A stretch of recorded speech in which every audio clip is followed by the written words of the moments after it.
هر کسی که علی ابن ابی طالب علیه السلام را ولو از دور بشناسد، یقینا در یاد بود روز ولادت این بزرگ مرد آفرینش احساس شادمانی می کند.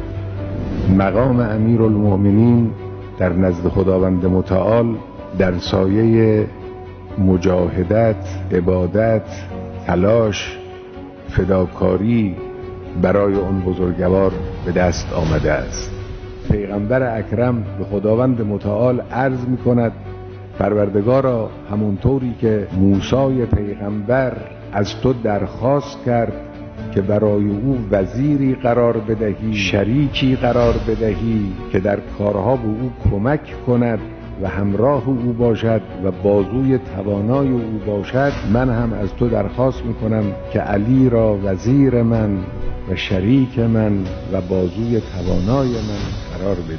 امیرالمؤمنین مثال عالی تربیت اسلامی است. هم دوران سربازی و مجاهدت را گذرانده است، هم دوران غربت را گذرانده است، هم دوران حکومت و زمامداری را گذرانده است.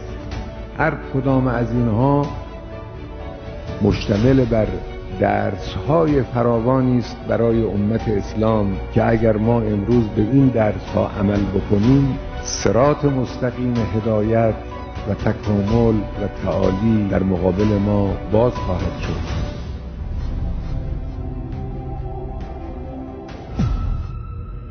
اینجا مرکز مقاومت است.